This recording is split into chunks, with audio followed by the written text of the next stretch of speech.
کا ایک تھوڑا سا حصہ ہے، اس میں ایک ہاؤسنگ سوسائٹی میں سیالکوٹ میں، اس کا دفتر جو ہے کروڑوں روپے جس پہ لگے ہوئے تھے مسمار کر دیا۔ حکومت یہ کہتی ہے کہ اینٹی کرپشن میں آلریڈی اس معاملے کا کیس درج ہوا ہوا تھا اور یہ قبرستان کی زمین پر مبینہ قبضہ ہے۔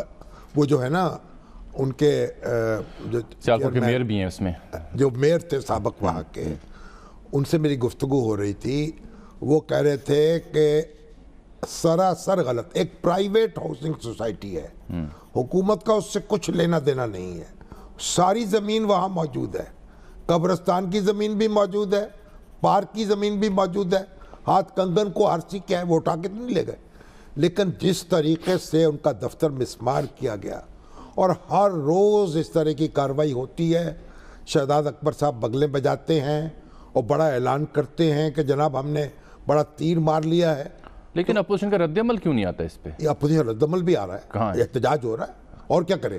کوئی رد عمل میں کوئی کسی کو خدا نہ خواستہ پھانسی لگا دے جا کے، تو حکومت کا یہ دعویٰ ہے کہ یہ قبضہ ہے مبینہ طور پر قبرستان کی جگہ پر، اور وہ یہ کہتے نہیں حکومت کا دعویٰ ہاؤسنگ سوسائٹی پرائیویٹ ہاؤسنگ تو لے جائے نا کورٹ میں، کورٹ میں ہے نا، لے جائیں خواجہ آصف لے جائیں، وہ کہتے ہیں اینٹی کرپشن کے محکمے میں اس معاملے میں پہلے کیس درج ہوا خواجہ آصف کا تو 20% 25% شیئر ہے اس میں، بات یہ ہے کہ اس طریقے سے بد دعائیں بھی کام آئیں گی پھر۔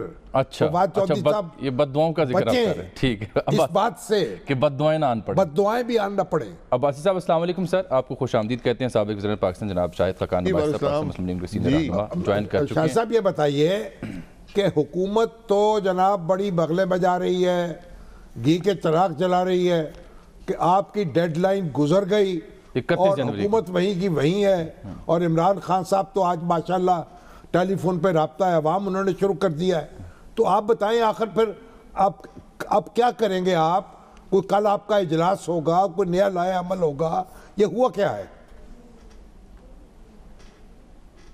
حکومت ہے، بالکل ہے، اپوزیشن ہے، حکومت نظر آتی ہے، آپ کو حکومت کو نظر آتی ہے؟ کوئی ملک کے فلاح و بہبود کا کام کر رہی ہے؟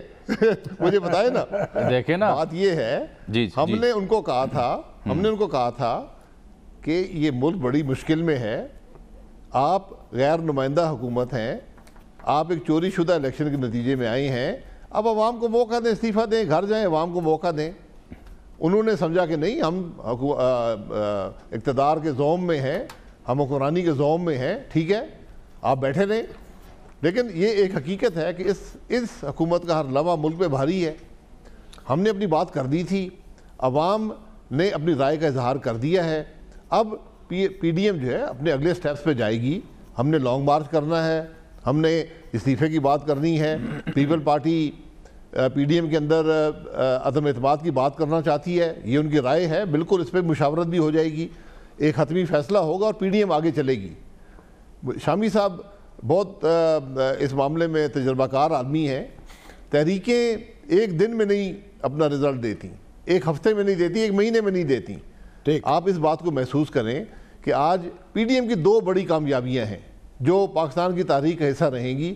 پہلی بات یہ ہے، یہ پہلی تحریک ہے جو کسی بھی اسٹیبلشمنٹ کی مرضی کے بغیر، اسٹیبلشمنٹ کی مخالفت کے باوجود چل رہی ہے، اور اس کے اندر قومی دھارے میں آج وہ جماعتیں شامل ہیں جن کو ہم غدار اور پاکستان دشمن کہا کرتے تھے۔ آج پاکستان کی بڑی جماعتیں، ہر صوبے سے مذہبی جماعتیں، نیشنلسٹ پارٹیز، لسانی جماعتیں، جو علاقائی جماعتیں تھی، سب اس کے اندر شامل ہیں اور ایک بات کہہ رہی ہیں۔ پی ڈی ایم کا صرف ایک بیانیہ ہے، ملک آئین کے مطابق چلائیں، بس۔ تو آپ نے چونکہ کہا کہ یہ پہلی تحریک ہے جو اسٹیبلشمنٹ کی مرضی کے خلاف چل رہی ہے، تو پاکستان کی تاریخ میں کبھی کوئی تحریک ان کی مرضی کے بغیر کامیابی ہوئی ہے کیا؟ دیکھیں، جو تحریک اصول پر ہو، جس تحریک کا بیانیہ عوام قبول کر لیں، وہ کامیاب ہی ہوتی ہے، اس کی بیانیے کی قبولیت ہی اس کی کامیابی ہوتی ہے۔ اب یہ بات رکنے والی نہیں ہے، یہ جتنی جلدی ارباب اقتدار اس بات کو تسلیم کر لیں کہ آج پاکستان کے عوام چاہتے ہیں کہ ہمارا ملک آئین کے مطابق چلے، ہماری مشکلات کا حل آئین کے مطابق ملک کو چلانے میں ہے، اتنا بہتر ہوگا۔ کیونکہ یہ بات اب رکے گی نہیں، یہ بات اپنے منطقی انجام کو ضرور. شاہ صاحب یہ بات تو درست ہے آپ کی، کچھ کہہ رہے ہیں ملک کا معاملہ آئین کے مطابق چلنا چاہیے، اور حکومت کا دعویٰ تو یہ ہے کہ آئین کے مطابق چل رہا ہے، لیکن اس سے قطع نظر جو آپ ڈیڈ لائنز دیتے ہیں اور جو اسپیسیفک اقدامات کا اعلان کرتے ہیں، جب وہ لوگ ان اقدامات کی طرف دیکھتے ہیں تو پھر کچھ مایوسی بھی تو ہوتی ہے نا، پھر حوصلے پست بھی ہوتے ہیں لوگوں کے. جی یقیناً ہر تحریک میں اتار چڑھاؤ آتا ہے. ہم نے جو بات بھی کی ہے مشاورت سے کی ہے اور اس پر قائم رہے ہیں. ہم نے کہا ہم دسمبر تک جلسے کریں گے، ہم جنوری میں ریلیز کریں گے، ہم نے سب کچھ کیا. اب ہم نے ریلیز کو ایکسٹینڈ کر دیا ہے فروری میں، اس میں سینٹ کے انتخابات بھی ہو رہے ہیں، اس کے اندر بائی الیکشن بھی ہو رہے ہیں. پہلے یہ خیال تھا بہت سی جماعتوں کا کہ ان میں حصہ نہ لیا جائے، مشاورت میں فیصلہ ہو کہ حصہ لیا جائے. اب انشاءاللہ فیصلہ ہوگا کہ کب لانگ مارچ کرنا ہے، کیسے کرنا ہے. اسی کے ساتھ ساتھ جو عدم اعتماد کی بات چل رہی ہے اس پر بھی کوئی فیصلہ ہو جائے گا، اور اس کے بعد جو حتمی فیصلہ ہے استعفوں کا کہ اس نظام کا حصہ نہ بنے، وہ بھی پی ڈی ایم مشاورت سے ہی طے کرے گی. پی ڈی ایم تو اپنے راستے پر چل رہی ہے. عباس صاحب آپ کو نہیں لگتا کہ اعلانات پہلے کر دیے جاتے ہیں شاید جوش خطابت میں یا عوام کو دیکھتے ہوئے، اور بعد میں غور کیا جاتا ہے؟ مثال کے طور پر اگر استعفوں کی بات تھی تو پہلے بڑے بڑے دعوے مریم نواز صاحبہ نے کر دیے، بعد میں وہی آپشن واپس لی گئی.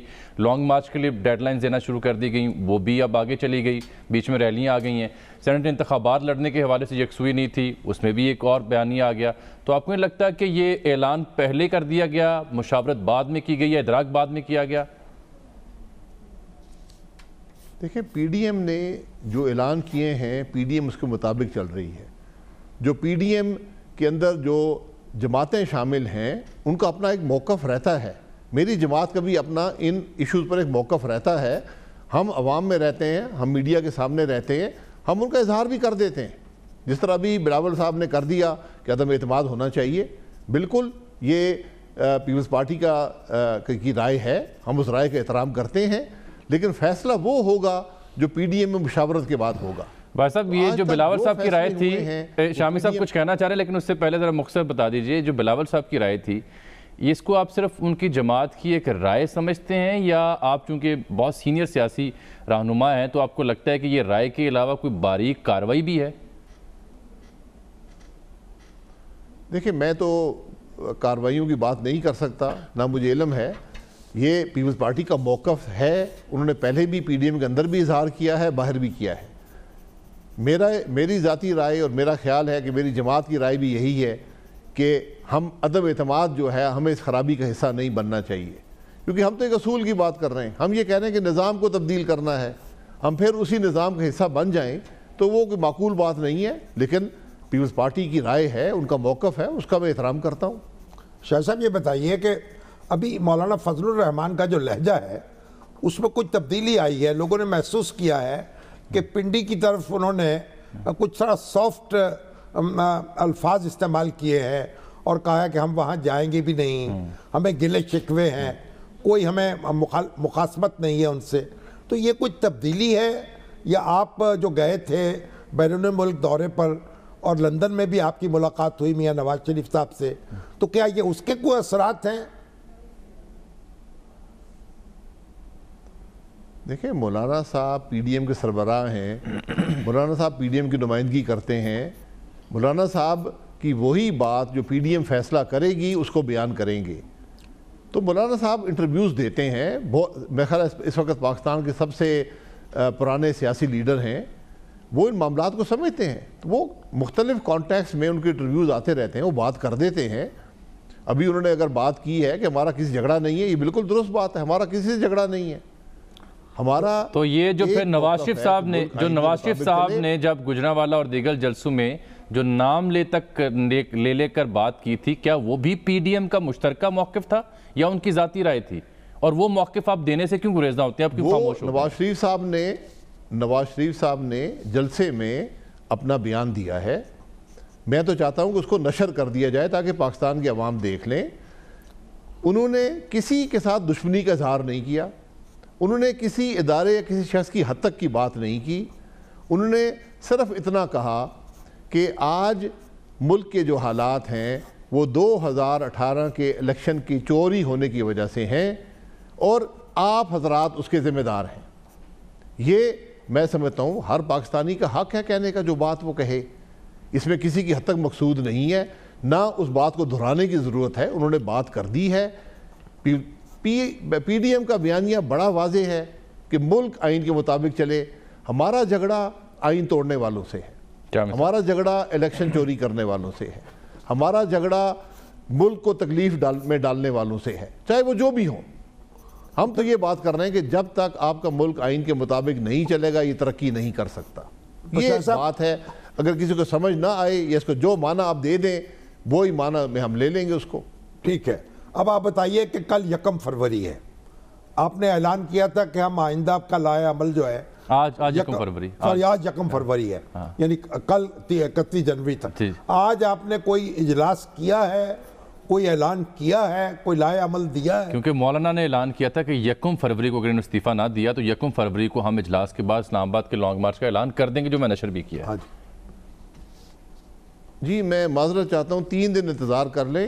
4 تاریخ کو پی ڈی ایم کا سربراہی اجلاس ہے. اگلا جو لائحہ عمل ہے اس میں انشاءاللہ طے ہو جائے گا. ٹھیک. تو شاہ صاحب آپ کی جماعت کے ہاں کیا کنسنسس ہے کہ کن آپشنز پر اب جانا چاہیے؟